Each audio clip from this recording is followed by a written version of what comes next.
ಚನ್ನಪಟ್ಟಣ ತಾಲೂಕಿನ ಅಮ್ಮಳ್ಳಿ ದೊಡ್ಡಿ ಗ್ರಾಮದ ಶ್ರೀ ವಿನಾಯಕ ದೇವಸ್ಥಾನ, ಶ್ರೀ ಉರಿಬತ್ತಿ ಆಂಜನೇಯ ಸ್ವಾಮಿ ದೇವಸ್ಥಾನ ಹಾಗೂ ಮುನೇಶ್ವರ ಸ್ವಾಮಿ ದೇವಸ್ಥಾನದ ಜೀರ್ಣೋದ್ಧಾರ ಕಾರ್ಯಕ್ರಮದಲ್ಲಿ ಜೆಡಿಎಸ್ ಯುವ ಘಟಕದ ರಾಜ್ಯಾಧ್ಯಕ್ಷ ನಿಖಿಲ್ ಕುಮಾರಸ್ವಾಮಿ ಭಾಗವಹಿಸಿ ದೇವರ ದರ್ಶನ ಪಡೆದುಕೊಂಡರು. ಈ ವೇಳೆ ಸುದ್ದಿಗಾರರೊಂದಿಗೆ ಮಾತನಾಡಿದ ಅವರು, ರಾಮನಗರಕ್ಕೆ ಕುಮಾರಸ್ವಾಮಿ ಕೊಡುಗೆ ಏನೂ ಇಲ್ಲ ಎಂದು ಡಿಕೆಶಿ ಹೇಳಿದ್ದಾರೆ. ಜಿಲ್ಲೆಯಲ್ಲಿ ಜೆಡಿಎಸ್ ಸದೃಢವಾಗಿದೆ. ಹಾಗಾಗಿ ನಮ್ಮ ಬಗ್ಗೆ ಮಾತನಾಡದೆ ಇನ್ಯಾರ ಬಗ್ಗೆ ಮಾತನಾಡ್ತಾರೆ, ಇನ್ಯಾರ ಬಗ್ಗೆ ದೂರ್ತಾರೆ? ಯಾವ ಕಾಲಘಟ್ಟದಲ್ಲಿ ಯಾವ ನಿರ್ಧಾರ ಮಾಡಬೇಕು ಜನರು ಮಾಡ್ತಾರೆ. ದೇವೇಗೌಡರು ಕುಮಾರಣ್ಣ ಜಿಲ್ಲೆಗೆ ಕೆಲಸ ಮಾಡಿದ್ದಾರೆ, ಅದು ಜನರಿಗೂ ಸಹ ಗೊತ್ತಿದೆ. ಸರ್ಕಾರ ಇದೇ ಮಾತನಾಡ್ತಿದ್ದಾರೆ, ಮಾತನಾಡಲಿ ಎಂದರು. ಇನ್ನು ಗ್ರಾಮ ಪಂಚಾಯಿತಿ ಉಪಾಧ್ಯಕ್ಷ ಅಮ್ಮಳ್ಳಿ ದೊಡ್ಡಿ ಮಹೇಶ್ ಮಾತನಾಡಿ, ದೇವಸ್ಥಾನಕ್ಕೆ ಪಕ್ಷಾತೀತವಾಗಿ ಸಹಕಾರ ನೀಡಿದ ಎಲ್ಲರಿಗೂ ಹಾಗೂ ದೇಣಿಗೆ ನೀಡಿದ ಎಲ್ಲರನ್ನೂ ಅಭಿನಂದಿಸಲಾಗಿದೆ ಎಂದರು.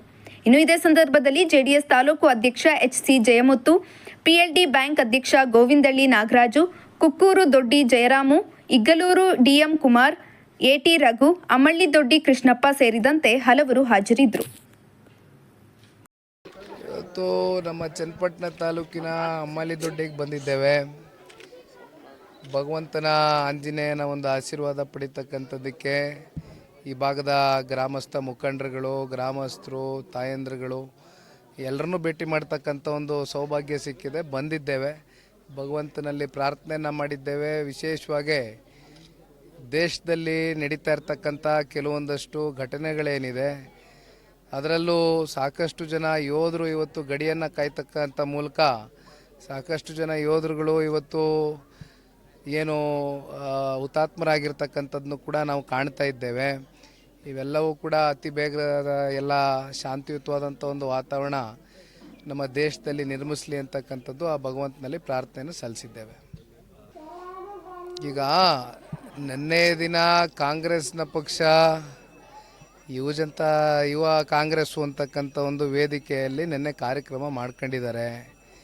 ಅಂತಿಮವಾಗಿ ಕಾರ್ಯಕ್ರಮದಲ್ಲಿ ಈಗ ಇಲ್ಲಿರ್ತಕ್ಕಂಥ ಬಲಿಷ್ಠವಾದಂಥ ಪಕ್ಷ ಅದು ಜನತಾದಳ ಪಕ್ಷ.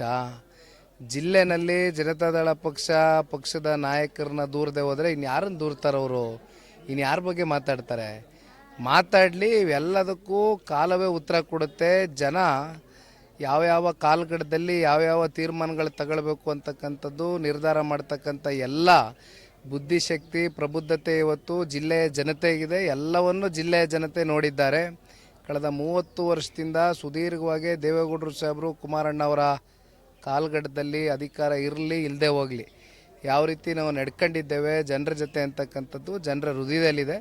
ಜನ ಒಂದಿನ ಉತ್ತರ ಕೊಡ್ತಾರೆ. ಮಾತಾಡಲಿ, ಸರ್ಕಾರ ಇದೆ, ಮಾತಾಡ್ತಾ ಇದ್ದಾರೆ. ಇದೇ ರೀತಿ ಎಲ್ಲವೂ ಇರೋದಿಲ್ಲ. ಅದಕ್ಕೆ ಅನೇಕ ಸಂದರ್ಭದಲ್ಲಿ ಹೇಳಿದ್ದೀನಿ, ಕಾಲಚಕ್ರ ಅಂತಕ್ಕಂಥದ್ದನ್ನ ಮತ್ತೆ ಹೇಳ್ತಾ ಇದ್ದೇನೆ.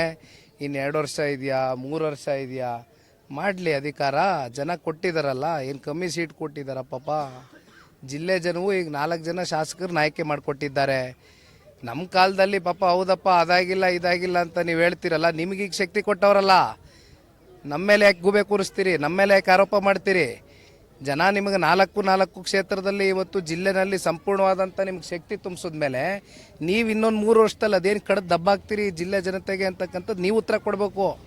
ಆಡಳಿತ ಪಕ್ಷ ನೀವು, ನಾವಲ್ಲ. ಅದನ್ನು ಪ್ರಶ್ನೆ ಮಾಡ್ತಕ್ಕಂಥ ಕೆಲಸ ನಾವು ಮಾಡ್ತೇವೆ. ಮುಂದೆ ನೋಡೋಣ ಬನ್ನಿ. ಅದೇ ಇವಾಗ ನಮ್ಮ ಗ್ರಾಮದಲ್ಲಿ ಉರಿಬತ್ತಿ ಆಂಜನೇಯ ಸ್ವಾಮಿ ಮತ್ತು ವಿನಾಯಕ ದೇವಸ್ಥಾನ, ಮುನೇಶ್ವರ 3 ದೇವಸ್ಥಾನಗಳಿದೆ. ಮತ್ತು ಅವೆಲ್ಲ ಪೇಂಟ್ಗಳೆಲ್ಲ ಹಳೇದಾಗಿತ್ತು ಮತ್ತು ಸಣ್ಣ ಪುಟ್ಟ ರಿಪೇರಿಗಳೆಲ್ಲ ಇತ್ತು. ಹಾಗಾಗಿ ನಾವಿದೆಲ್ಲನೂ ಕಾರ್ಯಕ್ರಮ ಮಾಡಬೇಕು ಅಂತೇಳಿ ನಮ್ಮ ಕುಮಾರಸ್ವಾಮಿ ಅವ್ರನ್ನ ಕೇಳ್ಕೊಂಡಾಗ 5 ಲಕ್ಷ ಅನುದಾನ ಕೊಟ್ಟರು.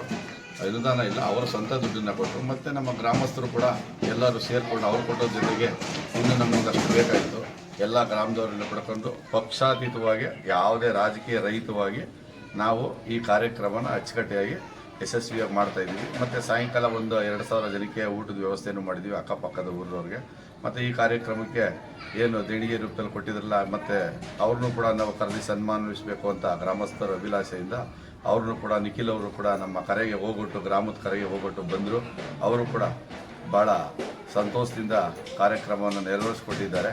ಹಾಗಾಗಿ ನಮ್ಮ ಗ್ರಾಮದಲ್ಲಿ ಒಂದು ಒಳ್ಳೆಯ ಇವತ್ತು ಕಾರ್ಯಕ್ರಮ ನಡೀತಾ ಇದೆ.